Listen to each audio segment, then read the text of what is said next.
So it's always an honor to have Manny Medina himself, recidivist successful entrepreneur, founder of Emerge Americas on our stage.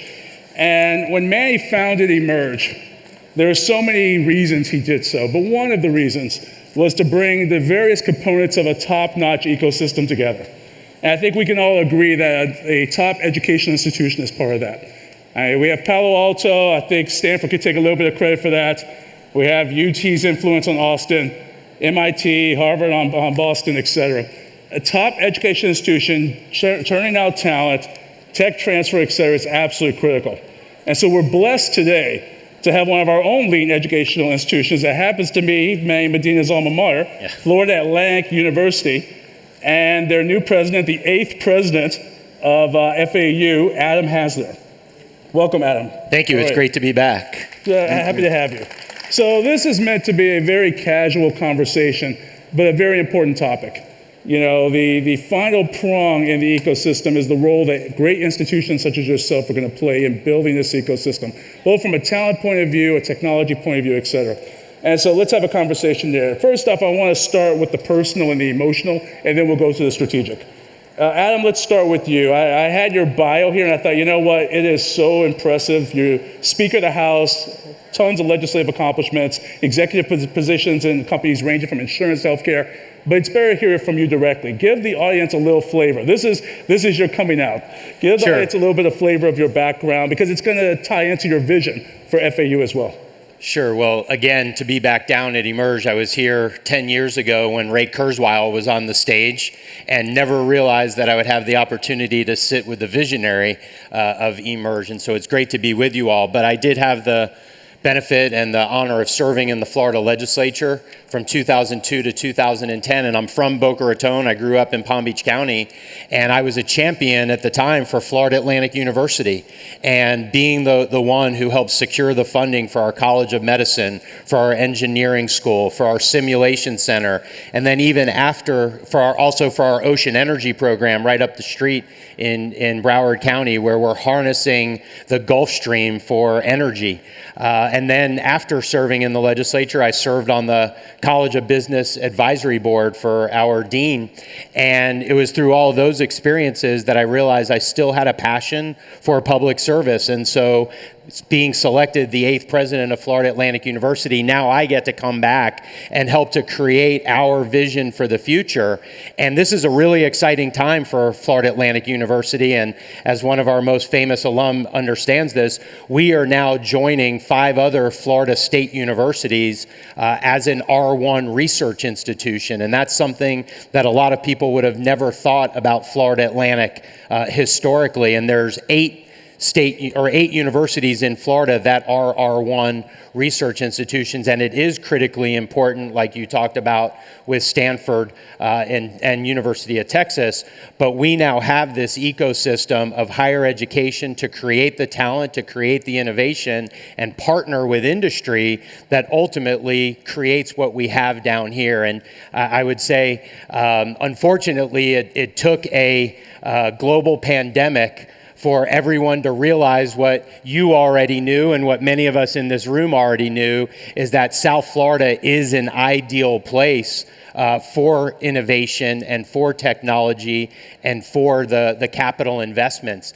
And so right now, I think this is that next phase of when universities and higher education can partner with industry to create that next level of success and that next level of innovation. Perfect. And like I mentioned, we'll get to the strategic in a second. Let's stay with the personal and the emotional. Manny, you're a proud FAU alum. I've heard the passion in your voice talking about it.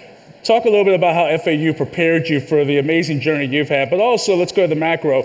What role do you envision universities play? You've been into every ecosystem there is. You've based Emerge off of that journey. What role do you see educational institutions playing? And then we'll jump in and use FAU and the successes they've had and the vision they have as a case study. Well, thank you, Jaret, and thanks again for being here. Jaret, without Jaret, Emerge wouldn't exist.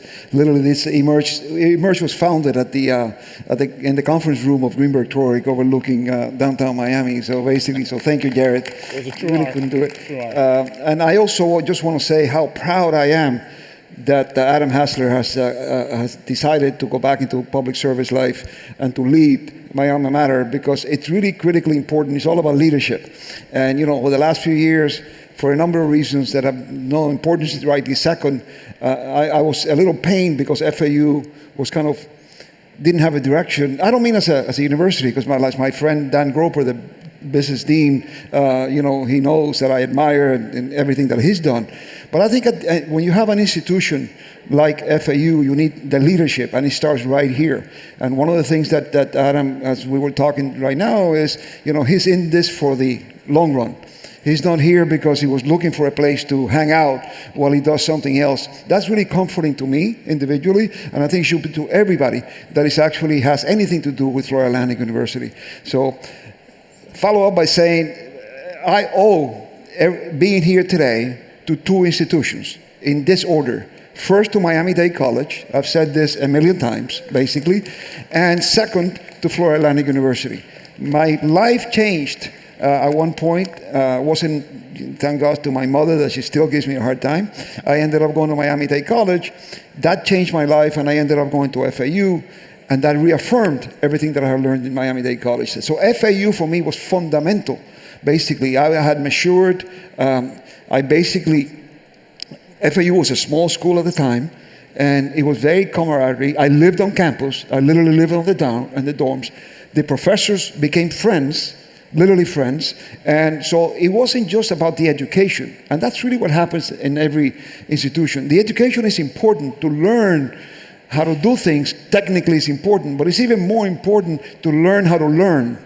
And if I'm going to summarize what FAU taught me, is to learn how to learn, right? And it was an amazing environment. I have dear friends that are still friends of mine to today. And FAU, those 2 years there were transformational in my life. So I would forever be grateful to the alma mater. And then lastly, last part of your question, when we founded Emerge, the first thing that we do, because I always kind of like to copy success, basically. This is why the Chinese do, so I do admire that from them. Not many things, but that. And basically, we looked at every ecosystem that is successful, besides Silicon Valley, because everybody talks about Silicon Valley, but New York, Boston, we went to Amsterdam, basically, Barcelona. There's so many ecosystems that are successful, and it really all starts with a foundational education system that is next to none.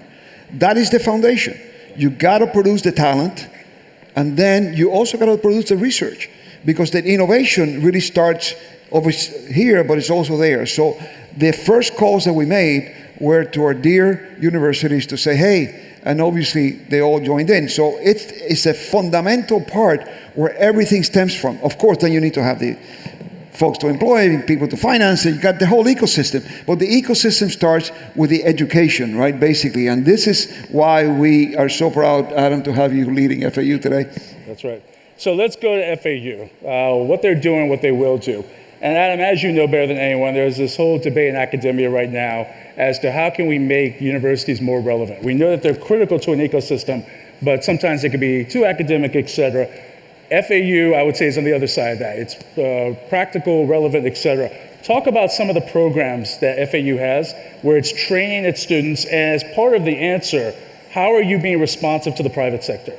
Yeah, I think first and foremost is you have to look at the Florida State University system, which is ranked #1 by U.S. News and World Report. And it's because we're focused on the right things. We're focused on producing degrees in those high demand job areas. And so when you look at Florida Atlantic and how we're aligning where we are today and where we want to go, it is in those areas of engineering and science and math.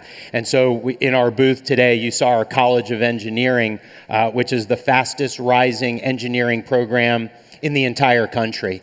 And you look at the type of things that we're doing in research at one of our campuses in Jupiter, Florida, just a little north of West Palm Beach, in the life sciences, where we have an honors college that focuses on STEM education and provides undergraduate students with the opportunity to do research alongside graduates and alongside some of the top researchers in the country and in the world. Our campus houses a Scripps Research Institute, Max Planck Florida Institute. It's the only Max Planck Institute in North America, and then the very own Florida Atlantic University Stiles Nicholson Brain Institute. And so when you look at what we're doing in life sciences there as well, discovery, innovation, tech transfer, those are the types of things. And it's all because of the vision that public policy makers in Florida have had to say, this is the direction we need to go in. And the state universities are all judged, I should say, on key metrics. And some of those key metrics include, are you graduating with a job? Are you also graduating with what types of degrees? And so we're focused on making sure that we're attracting those types of students to our universities and then producing them for what Manny talked about, that talent pipeline that is so critical to the jobs that are being created in our region and throughout our state, whether it's in engineering, whether it's in aerospace, other forms of innovation, life sciences, et cetera. So that's really what our vision is at Florida Atlantic University, is to make sure that we are turning out those students prepared for those careers of the future. And I'd be remiss if I didn't mention President Hasner played an integral role in bringing scripts to Florida. I had to say, deal. sorry. Yeah. But let's stay with research a little bit more, Adam. You mentioned tech transfer. Where do you see FAU, or even just generally universities in Florida, since we're talking the entire state university system, the role of tech transfer? Because all those jurisdictions I mentioned at the very beginning, there's a significant component to that. And I'm just curious to get your thoughts, not necessarily now, because I think part of that's always aspirational, but in the future, what's your vision for that? Yeah, this is all happening, and it's so exciting to be a part of the piece, that three legs of the stool, of being in the academia side, the government side, and the industry side. But to now be able to work with industry as they start to realize that Florida, and South Florida specifically, is a perfect destination for them to come to. Historically, that wasn't always the case. And so now the opportunity that we have in attracting these types of companies to come here, they know that there is talent. They know that there is tech. They know that there is capital. This is the perfect place. And academia, whether it's Florida International University, whether it's Florida Atlantic University, we have the ability to now partner with and collaborate with industry. And I know we're doing it through our accelerators and our incubators on our campuses, and other universities are as well. But now that Florida has really been able to get past the perception that this is only a place that you come to enjoy, or come to reward a life well lived, this is now a place where people are coming to start businesses. This is a place where people are coming to be able to create new ideas and innovations. And that's what makes it so exciting for universities to be able to partner with these companies and be at the center of that universe of research and talent creation and innovation. Sure, and we talk about people coming, we can't ignore the international component. Our community, South Florida, notice I said South Florida, it's not just Miami, it's South Florida. Just to get on my own soapbox, we need to start thinking regionally. Our community has always been, we were gateway to Latin America, one point capital Latin America, that may be a little too arrogant, but now we're nexus to the world. I think that's a safe statement. Both of you, I'd love to get your thoughts on how can we leverage that? How can we leverage that in addition to everything we're doing relative to the United States, relative to the tech community? There are phenomenal, as Manny knows better than anyone, development talent in Latin America alone. How can we make sure we're taking advantage of the asset that is our nexus point to the world? So look, I think that one of the greatest assets that we have, it's a little bit underestimated, that we're very accepting as a community. I had the real privilege of having done a significant amount of business in Silicon Valley.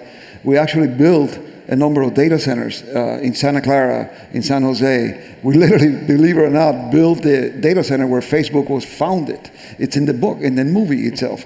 So basically, I got to know Silicon Valley.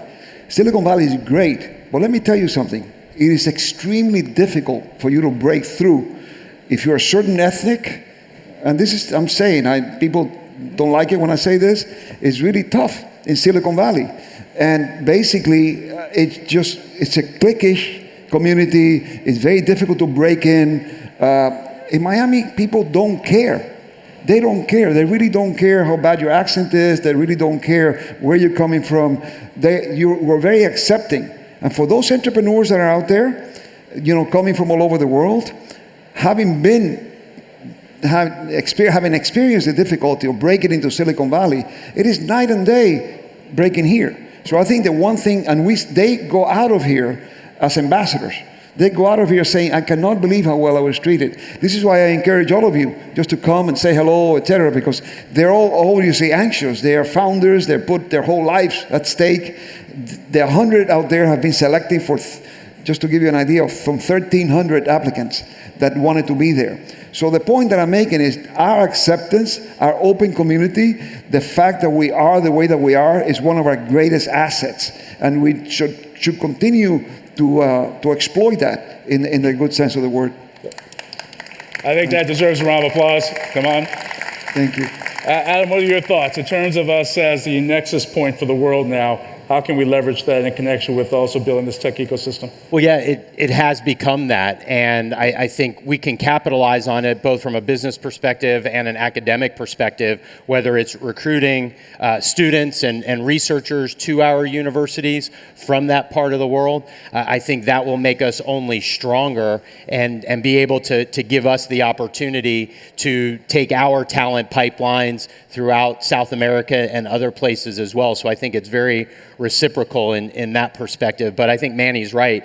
This is a part of the state, a part of the country that is very welcoming. And I think it spreads not just in Miami, but it truly spreads throughout all of Southeast Florida. And I think it just makes it a very special place, quite different than anywhere else that is doing these types of things throughout the rest of the country. I do want to pose a potentially controversial question to May. In my own travels, people are amazed at what's been accomplished in South Florida. But every now and then you meet a naysayer that says, well, it's probably just a fad, that it's not sustainable, et cetera. What do you say to people? That's kind of my reaction too. But actually, Jaret, I would be disappointed if somebody didn't say that, right? Because my entire life, literally, I've been defending Miami, fighting for Miami, kind of making excuses for Miami. We don't need to make excuses anymore. I think the biggest difference that has happened right now, certainly in my lifetimes and certainly over the last 10 years, is that Miami always used to be a place where you would put a representative office. You would put your LATAM sales. Maybe if you really were kind of a smaller firm that wanted a slower pace, you would go to Palm Beach. But it was really difficult for us. I mean, what Adam did with Scripps it was a gargantuan task, right, basically. But what I'm saying is Miami now is headquarters. We are big in cybersecurity, something that I've been doing a big part of my life. The largest private equity cybersecurity firm is a firm called Thoma Bravo. They do every time you read one of those multi-billion-dollar cyber, it's led by Thoma Bravo. They moved their headquarters, not a representative office, from San Francisco to Miami. Look at what Citadel did. I mean, I got friends, and sorry about Chicago, but basically, as you know, Chicago, I mean, do you want to have the problems that Chicago has? Basically, and I think what happens is headquarters, and when you move headquarters, you move families. One of the biggest issues that we have today is not just later schools, it's early schools, right? Because they're just fundamental. So Miami is arrived because of all these massive moves that have become multi-billion-dollar decisions, multi-years, and they're here now. So anybody who thinks this is a fad, God bless him, don't bet against it. I would follow up on that and say I think we've broken through the perceptions that Florida and South Florida specifically is a place where you can't move because you don't have access to high quality K through 12 or high quality higher education. That's a key part of it. The area that I think is the biggest challenge perhaps going forward is the cost of living issue and the affordability issue. And I think that now is something, and also infrastructure in terms of as we continue to grow as a region, as we continue to grow as a state. But having said all that, when you look at the other 49 states of the country, I would much rather have our problems and our challenges than the challenges that they have anywhere else. I think the ones that we have are manageable and can be overcome. And I think, too, the perceptions that you can't get a high quality K through 12 education or a high quality college degree here in Florida. I think that is no longer an issue. That's why you're seeing all of these companies, whether it's private equity or whether it's tech companies or anything else that's moving down here, they realize that that pipeline is there, that they can hire, that those individuals are going to have the skills that they need for those jobs that they're hiring for. And that's really where academia and industry collaborate to make sure that we're preparing people for the jobs of the future. We had the privilege at Greenberg Traurig of being the landlord for 2 years to Apollo. This was public because when they first moved to Miami, they needed a beachhead, so we had some extra space, the things we do for clients. So I could definitely relate. So you mentioned some of the challenges in terms of infrastructure, cost of living, although to your point, all the other major metropolitan areas have the exact same issue. What else this is a question for both of you. Adam, I'll start with you. What else do we think is missing from the ecosystem? It's always good to be self-critical. What else do we think is needed to be the capstone so that we take it to the ultimate level that we're trying to strive for? You know, I think it's getting there, and if it's not already there, it's pretty darn close, which is capital. Right, which is the ability for entrepreneurs and businesses to find access to capital so that they can grow, so that they can scale up. We mentioned this briefly, but historically, if you had a great idea in Florida, there were two challenges that you had. It was that you didn't have the talent and the engineering capacity to grow and to scale, and you didn't have access to capital. And if you had that good idea and somebody found you or you found them, they told you you had to move somewhere else, perhaps across the country, in order for them to be interested in investing, in order for them to be interested in participating with you. I think we're now at a stage where we're at a point where people are actually starting businesses here or moving companies here because the talent exists and because the access to capital exists. And that's that whole ecosystem that we keep talking about. And I think it's a really exciting time.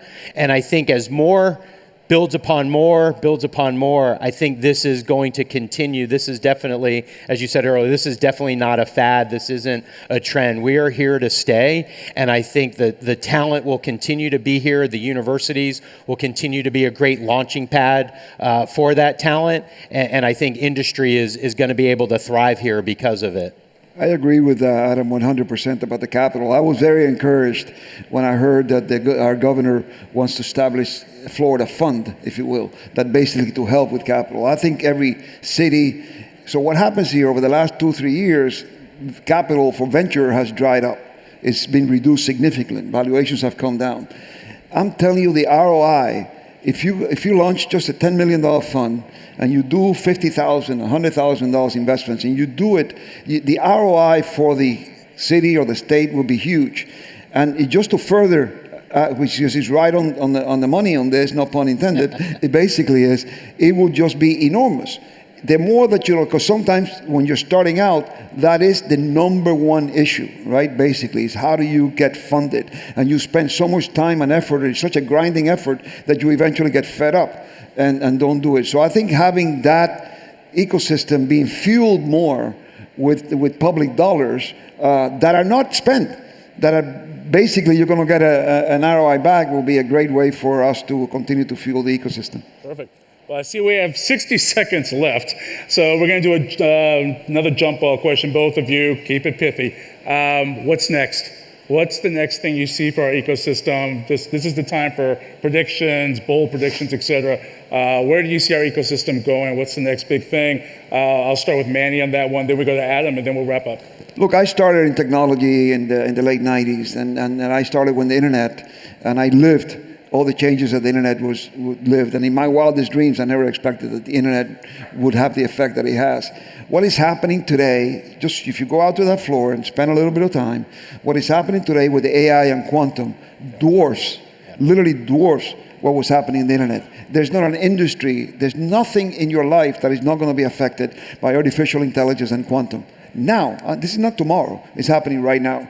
I think for our region, the reason you see such a big emphasis on defense tech and on dual use software out there, it's a fantastic opportunity for our region, for us to become that hub. So I think we have a great opportunity today to become a region of innovation, be leaders in AI and quantum. Our universities are doing a great job already of leading that ship. So I think it's a golden opportunity for us in the next few years. Yep. Adam, moderator is privileged. I give you the last word. Yeah, people, I would just say this. I think the future is that people aren't just going to move to Southeast Florida because of our proximity to the beach and the proximity to the culture. They're going to move here for opportunity, and that means you're going to have younger, more vibrant communities. You're going to have people raising families here, people really building roots here, and I think that's going to also create a lot of opportunities for philanthropic giving and people giving back, and it's going to continue to make this the most special place in the country. Great. It's a true treat to have the architect of our ecosystem and the true visionary in our educational system. Let's give them a round of applause. Thank you, gentlemen.